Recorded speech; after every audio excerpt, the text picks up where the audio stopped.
For lesson 1.7, we're continuing with the idea of arithmetic and geometric and recursive and explicit. So for number 2, what we're supposed to do here is to find the missing values. Where does it have a constant difference or ratio? And then finish out the set of problems. So for number 2, we need to look at it's going from 20 down to 10 and then skipping one going to 2.5. So because it makes that jump down to 2.5, I'm pretty sure that it's not going to be subtracting. So instead, I'm going to look at division. And if I divide each by 2, well, 5 fits pretty nicely there. 20 divided by 2 is 10. 10 divided by 2 is 5. 5 divided by 2 is 2.5. 2.5 divided by 2 is 1.25. So we know that it has a common ratio. The common difference or ratio would be dividing by 2. And because we are multiplying or dividing, we know that this is going to be a geometric sequence. For number 4, going down from 30 to 24, skipping 1, and then down again 12 and 6. And because we're staying pretty tight with each other, we're not jumping one way or another, I'm going to guess that we're going to be subtracting. So 30 minus 24 is 6. Well, I'll mark that here. 24 minus 6 is 18. 18 minus 6 is 12. Yes, got it. So we know that there is a common difference of minus 6. And because we are adding or subtracting, we know that this is an arithmetic sequence. For the set portion, we're starting to refresh our memory about recursive and explicit equations. For number 5, it's starting off 2, 4, 6, then 8. In my head, immediately I go to, who do we appreciate? Anyways, 2, 4, 6, 8. So I know that I'm going up by 2's each time. So we know that this is an arithmetic sequence.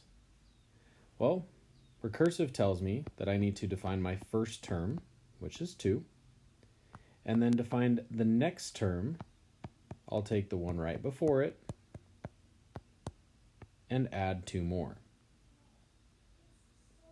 For the explicit equation, if I want to find any number in this process, I'll take the first number, which is 2, so the first term, and since I know it's arithmetic, I'll be adding or subtracting, and my common difference is positive 2 times x minus 1.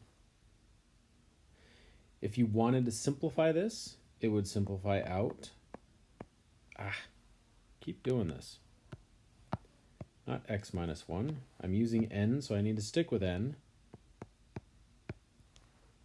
So simplifying this out would get me f of n equals 2n. A little bit different pattern on number 6. So I'm going 2 to 4, 4 to 8, 8 to 16. It's starting to get bigger pretty quickly. So in this case, I know that I'm multiplying by 2. Because I'm multiplying, we know that it is a geometric sequence. For the recursive, again, define your first term, which is 2. The first number in that pattern. And then for every step after that, we'll take the one right before it and multiply it by 2. That's your recursive equation. For the explicit, a little bit different than the one before.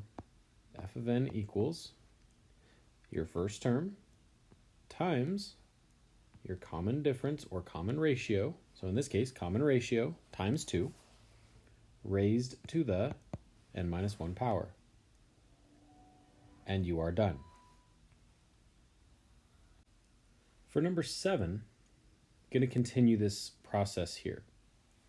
So this time we have a table. We can look and see what we're doing each step of the way, and you can recognize that we're adding 4 to get to each next step. Since we're adding, it is an arithmetic sequence. So to create it, we need to define our first term. Well, there are 3 dots in the first term. And then every next step, we'll take the one right before it and add 4 more dots. It's exactly what we were doing here. For the explicit, we will take our first term and then our common difference, which is positive 4, times x minus 1. Did it again. N minus 1. Okay, make sure that we're keeping the variables the same. If you wanted to simplify that, I would love to see some simplification here. F of n would end up equaling 4n minus 1. And you should be able to take and plug that number. Plug in 4, you get 15. Plug in 3, you get 11. Plug in 2, you get 7. Any number, it should work out just fine.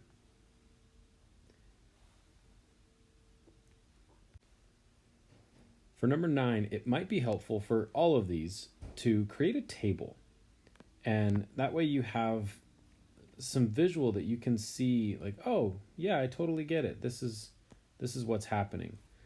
So you have n and f of n.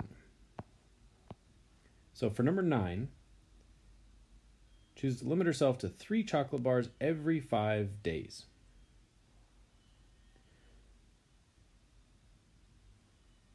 So what we can do is we can say that we can split this up into parts. That 3 chocolate bars every 5 days means that every day, so on day 1, she is going to be eating 3/5 of a chocolate bar. Day 2, she is going to be eating 6/5 of a chocolate bar. Day 3, she is going to be eating 9/5 of a chocolate bar. Day 4, 12/5 of a chocolate bar. Day 5, 15/5, which ends up 15 over 5, is 3. So 3 chocolate bars every 5 days. And so what we're doing here is we are adding 3/5 every day. For the recursive equation, we know that on day 1, we're eating 3/5 of a chocolate bar. And every day after that, we're taking the day before and adding 3/5 more of that chocolate bar. The explicit equation follows the same pattern. The first day is 3/5, and every day after that,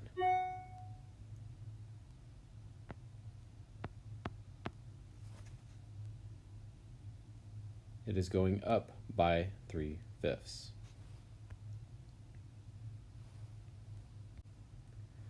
For number 11, similar process, but this time we're going to call it R and F of R. So the rides and how much the cost is going to be. So if Vanessa starts off and goes on 0 rides, it's going to cost her $60, or she has $60 left in her account. If she goes on 1 ride, well, it's cost her $4, so 56. 2 rides, 52. 3 rides, 48. 4 rides, 44, and so on. So what we can recognize here is that our common difference is going to be arithmetic, because each ride we're going to be subtracting $4 from how much she has.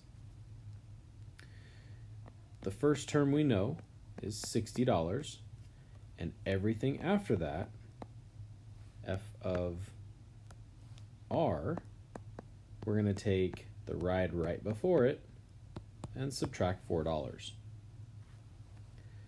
For the explicit, it's going to be a little bit different. If I want to find any ride, I need to know the first term, so f of 1, and in this case, f of 1 is 56. So 56 minus 4 times r minus 1. And the reason for that minus 4 is because it's going down $4 every time she rides another ride. For numbers 13 through 18, it's all about the slope, so rate of change. So for number 14, we're looking at trying to figure out the distance or the slope, not the distance, the slope or the rate of change between h and k. So h would be plotted at -2, positive 1. So it would be plotted right here. K would be plotted at 2, 5. So it would be right here. To find the slope or the rate of change, we're going to see how far vertical we change and horizontal we change. Well, it goes up 1, 2, 3, 4 units, and to the right, 1, 2, 3, 4 units. So we can say that the slope is 4 over 4, 1 over 1, or 1. For number 16, C is at -3, 0, and D is at 0, 5. So we'll draw our rate of change there, and we can see that it goes up 5 units, and to the right 3 units, for a total of 5 over 3. For number 18, S is at 0, 3, and W is at 1, 6. Not a huge gain there. So we're going to see how far up it goes and then how far over it goes. It goes up 3 and over 1, so your slope should be 3 over 1. Hopefully this helps. Reach out as questions arise.